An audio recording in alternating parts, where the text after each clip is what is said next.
Night had just settled over Red Canyon when the story most folks still whisper about truly began.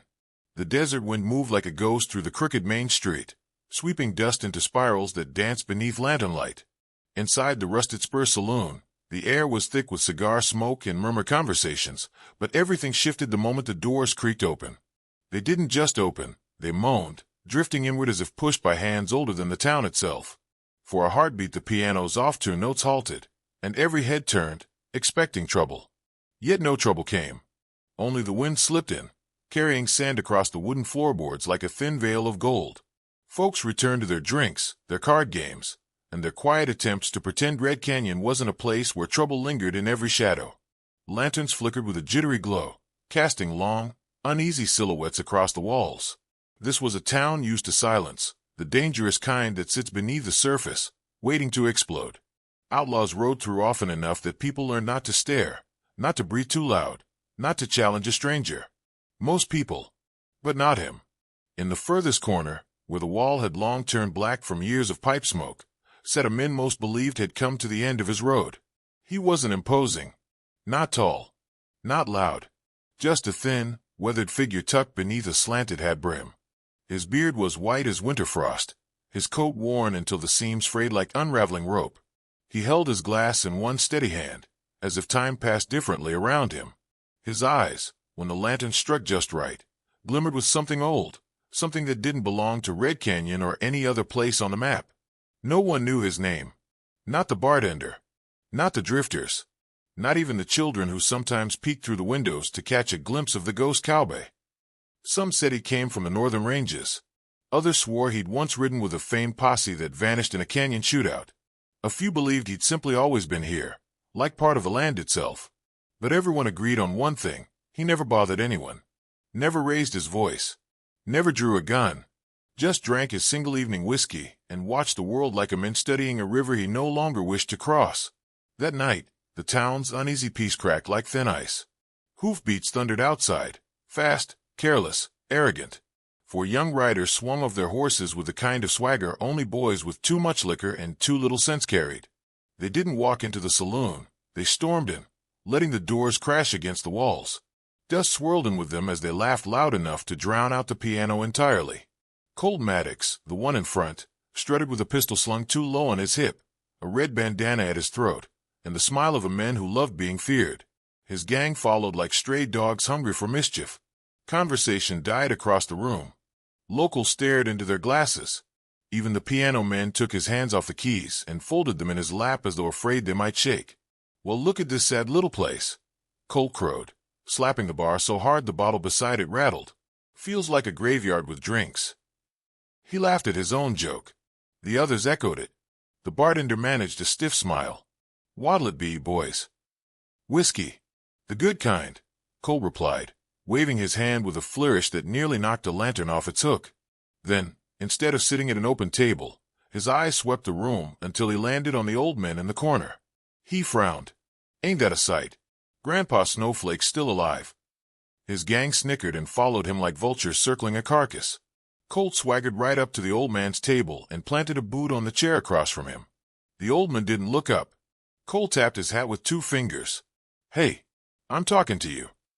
The old man lifted his glass, took a slow sip, and set it down again, calm as still water. No reaction. No insult returned. Just silence. Colt's grin stiffened. He leaned forward. "You ignore me, old-timer." One of the gang members grabbed the old man's hat brim and flicked it upward, revealing a pair of eyes that burned an unsettling shade of steel gray. Cold, sharp, assessing. Eyes that had seen more than any of these boys ever would. "Hell, look at him," the gang member jeered. "Barely breathing. Probably can't hear a damn thing." The old man blinked once. Nothing more. Colt laughed and slapped the glass off the table. It shattered on the floorboards, amber whiskey leaking like spilled blood. Several people gasped. Someone even stepped backward toward the door. The old man didn't flinch. Didn't move. Colt placed his hand on the old man's shoulder and gave it a hard shove. "If you got any manners left, you'll apologize for ignoring me." Still nothing. A man near the bar set down his drink and whispered under his breath, "Lord help 'em. They don't know what they're doing." The bartender swallowed, his voice barely audible. You boys don't know who you're talking to. The gang whipped their heads around. Who we talking to? Colt mocked. Huh. He's some kind of legend. Some kind of ghost. Somebody at a table shook his head fiercely, urging him to stop, but Colt was too deep into the pleasure of his own arrogance to notice. He crouched down so he was face to face with the old cowboy. Say something, old man, he sneered. Anything. The old man finally spoke. His voice was calm, quiet, and worn smooth by years. Walk away, son. It wasn't a threat. It wasn't even anger. It was weary advice from someone who had uttered the same words many times before, words often ignored, words often regretted. But to Colt, it sounded like defiance. Oh, look at that, he barked. He's got some life in him after all. He grabbed the old man's hat and tossed it onto the floor. It rolled crookedly, the feather bent at the stem. A woman near the back covered her mouth, eyes wide with dread. A ranch hand muttered to his friend, "God above, this is gonna end bad." The old man slowly stood, each movement measured and unhurried. His joints cracked softly, his coat settling around him like a cloak from another era. Though he didn't seem dangerous, something about the way he rose made every hair in the room stand on end. It was like watching a mountain shift, slow, but inevitable. Colt took one step back, just one, but enough for his men to notice. He forced a grin to mask the flicker of fear in his eyes. Well, you gonna do something, Grandpa? The old man looked at him with a gaze so steady, so painfully calm, that it hollowed the air between them. I told you to walk away, he murmured. His tone held no threat, only the weight of truth. Colt scoffed, but his voice had lost its edge. You don't scare me. You should, came a soft voice from the bar. The gang spun around. The bartender looked pale as bone. Boys, leave him be. That man, he ain't who you think. Who is he? Colt demanded. No one answered. The silence thickened until it felt suffocating, wrapping around the room like a coiled snake. Even the wind outside seemed to pause. The old man reached down, picked up his hat, dusted it, and placed it back on his head. The gesture was simple, yet so precise it felt ceremonial. Like the tightening of reins before a storm.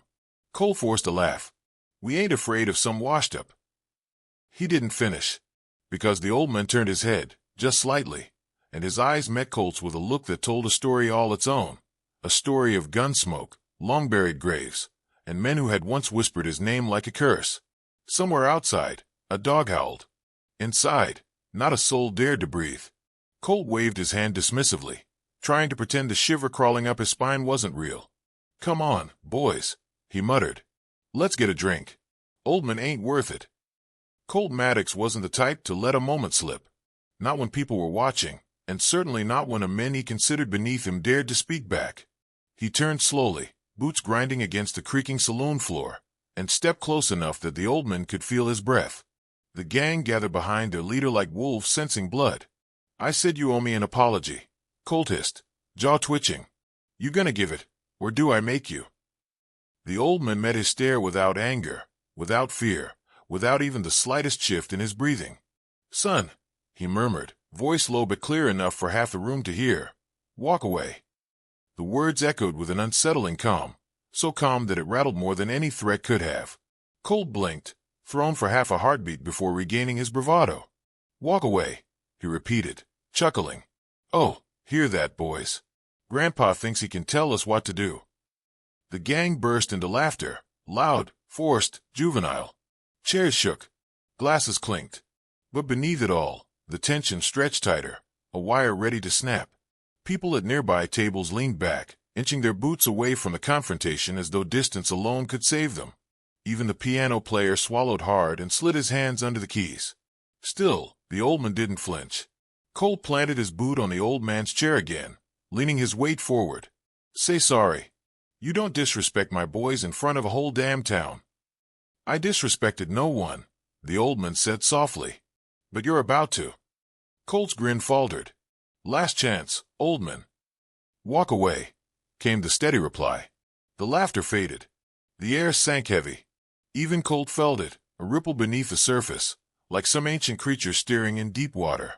He pushed it aside, straightening his shoulders as if fear were something only other men felt. The town didn't share his confidence. Mothers pulled their children closer, whispering prayers. Men who'd once faced gunfire now had trembling hands beneath tables. One rancher muttered, "Don't do this. Don't make him stand." The bartender's face glistened with sweat. He wiped the counter with shaky hands, avoiding the scene like a man avoiding a rattler coiled at his boots. "What's wrong with all of you?" Cole demanded, scanning the room. "He's just an old man." But no one met his eye. Whispers began in the corners, quiet as a dying breeze. "You don't know who he is. That can't be him. He disappeared, years ago. I heard he once faced 20 riders alone." Cole scoffed, though his voice cracked around the edges. "What are you all mumbling? You scared of this dusty relic?" No one answered. Their silence said enough. The youngest outlaw shifted nervously. "Colt, maybe we should." "Shut up," Colt snapped. But his eyes drifted back to the old men, looking for any sign of weakness. He found none. The old men sat there like a canyon carved by centuries, a being untouched by the petty storms of reckless boys. And for the first time, Colt felt an uneasy quiver crawl up his spine. The whispers continued, as if pulled from the past. "Gone 20 years. Fastest hand ever lived. A man death himself couldn't catch." The old man closed his eyes. Maybe he heard them. Maybe he wished he didn't. As the saloon brimmed with dread, fragments of memory flickered behind the old man's stillness. A younger version of himself riding beneath a burning sky, dust clouds curling behind his horse like wildfire smoke. A child clinging to his chest as he outran a gang of bandits, his coat torn, his heart split between fear and fury. A duel that painted the sand with shadows, 3 guns drawn, 3 bullets fired, 3 men dropping before the wind had time to stir their coats. Faces long buried rose before him, some saved, some lost, some haunting him still. But those memories stayed behind his eyes where no one could see, except maybe the bartender, who'd watched him longer than the rest and knew the look of a man who carried too many ghosts. Colt, oblivious to the storm he'd awakened, reached out again. This time he slapped the hat clean off the old man's head. It hit the floor with a thud that sounded far too loud for such a simple thing. The saloon plunged into a graveyard silence. No breath, no movement, no sound but the faint rattle of the saloon doors and the desert breeze. The old man slowly lifted his gaze. His eyes, clear, cold, and impossibly steady, rose to meet Colt's. They were not the eyes of a frail elder. They were the eyes of a man who had stared into the heart of death more times than any living soul should have to. They held storms. They held scars. They held history. Colt stumbled back, sweat breaking across his brow. "What were you staring at?" he stammered, voice thinning. Someone near the door whispered, "Oh Lord, it really is him." Another breathlessly replied, "Thought he died." "The desert couldn't kill him," a third muttered. "Hell wouldn't take him." The tension thickened into something nearly tangible as the trembling old ranch hand leaned in toward Colt's gang and whispered the words that froze the room to ice. "That's Elias Crow." The name hung in the air like a curse. Colt's face drained of color. His gang shifted uneasily, eyes darting between each other and the men they'd just mocked. They knew the stories, every outlaw did. They grew up afraid of them. Elias Crow, the ghost rider, the man who could shoot before a heartbeat finished beating, the one who vanished 20 years ago after burying every man who tried to hunt him, the one outlaws whispered about around dying campfires, praying never to cross. Colt swallowed hard. That ain't him. He's dead." But no one believed that anymore. The old man didn't confirm it. He didn't deny it. He simply rose from his chair with a slow, inevitable grace, as though gravity itself obeyed him. His shadow stretched across the floor like a long, silent warning. And for the first time in their short, arrogant lives, Colt Maddox and his gang truly understood fear. Colt stumbled backward as if the old man's gaze had shoved him harder than any fist. His boots scraped against the wooden planks, the sound sharp in the suffocating silence. Sweat rolled down his temple, carving a glistening trail through the dust on his skin. His gang shifted behind him, fear creeping into their expressions like frost over glass. No one dared blink. No one dared breathe. Elias Crow stood before them, no longer just an old man in a corner but a figure pulled straight out of the legends they'd grown up hearing around outlaw campfires. The stories rose unbidden in their memories, stories of a man who could track a horse by the shape of its shadow, who rode alone into the Devil's Basin and emerged with the rifles of a gang that once terrorized the plains. Stories of 30 outlaws who never made it home, and the lone rider who hunted them for 40 miles without stopping, without sleeping, without mercy. Colt swallowed hard. "This ain't real," he whispered, but his voice betrayed him. The boys behind him backed away another step, hands hovering near their guns but trembling too much to grip them. Elias didn't move at first. He simply breathed, calm and steady, like the desert itself. Then he rose fully, slow and deliberate, as though every motion was a decision weighed carefully. When he stepped forward, the saloon's floorboards groaned under his boots, the sound reverberating like distant thunder. "I didn't come for trouble," he said, his voice low but solid as bedrock. "But I won't run from it." His hands were weathered, marked by the years, veins like riverbeds beneath sun-aged skin. They trembled faintly as he reached for the coat draped over the chair, tremors of age, not fear. Yet when his fingers closed around the revolver holstered at his side, the shaking stilled. His grip turned to iron, steady as the horizon. Colt stepped backward again, bumping into a table. The bottles clinked loudly, jolting several patrons out of their frozen stupor. The old piano player whispered a prayer beneath his breath. A rancher near the doorway muttered, "God help those boys." Colt's eyes darted to his gang as if begging for support, but they looked just as terrified as he did. He straightened, forcing one last breath of bravado into his chest. "You got tricks, old man," he spat, though his voice wavered. "But I ain't afraid of." His hand flashed toward his holster. But Elias Crow had lived too long, fought too long, and buried too many to be caught off guard. Colt's fingers barely grazed the grip when Elias moved. The sound came first, a single thunderclap of gunfire that shook dust from the rafters. Colt's pistol flew out of his hand, spinning across the floor and landing near the saloon doors. Colt screamed, clutching his wrist, though Elias hadn't grazed skin. The bullet had struck the metal cleanly, snapping the gun from Colt's grasp without spilling blood. A shot so precise it might as well have been guided by the wind itself. Gasps rippled through the room. Chairs scraped. Someone dropped a glass. Before Colt's gang could react, Elias fired again. The bullet struck the second outlaw's revolver, ripping it from his grip and sending it clattering along the bar. Panic erupted among the gang. Wide eyes, frantic breaths, hands shaking too violently to draw. Elias fired a third time. Another pistol shot out of a holster, ricocheting off the toe of a boot before skidding harmlessly across the floor. Not a single drop of blood spilled. Not a single man injured. Only disarmed. Only humbled. The saloon felt charged, vibrating with an unspoken electricity. Every lantern flicker cast Elias in a flickering halo, the ghost of a man who had outlived death itself. The boy stood frozen. Colt trembled, chest rising and falling in sharp, uneven breaths. Elias lowered his revolver. "Don't," he said quietly. "Don't make me finish what you started."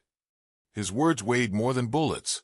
They held memories, ones that pressed against the edges of his voice. He stepped closer, his boots slow, steady, echoing through the dead-silent saloon. "I've buried too many boys who wanted to be legends." Colt flinched as though struck. "You think a gun makes you a man," Elias continued. "You think loud talk and swagger give you power. But all they give you—" He paused, his eyes softening with a sorrow deeper than fear, "is a quicker walk to the grave." The gang stood shaken, staring at him like children realizing fire burns even when you believe you can control it. Colt's shoulders sagged as the truth settled over him like a cold blanket. He almost died tonight. All of them had.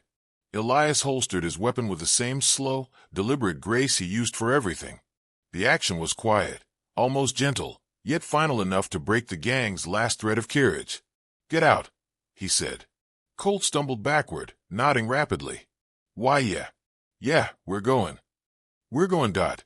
The youngest outlaw was first to bolt, pushing through the saloon doors so hard they slammed against the walls. The others scrambled after him, tripping over chairs, knocking over tables, desperate to escape the presence of the men they had foolishly awakened.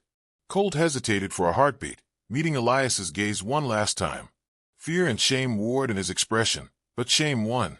He turned and fled, boots thudding across the wooden porch outside. When the final outlaw vanished into the night, the saloon let out a collective breath, one that sounded like relief, disbelief, and gratitude all tangled together. Men and women straightened slowly, as though afraid moving too quickly might disturb whatever fragile peace remained.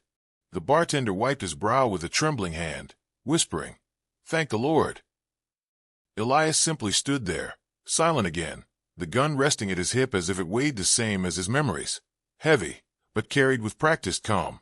His eyes drifted toward the doors where the gang had fled, then to the faces of the townsfolk. He didn't smile. He didn't nod. He just breathed, weary but steady, as though justice had been served, not with blood, but with mercy. And for the first time that night, Red Canyon felt like it could breathe again. The storm had passed, leaving the saloon awed, shaken, and forever changed by the old cowboy who had risen from legend to stand among them once more.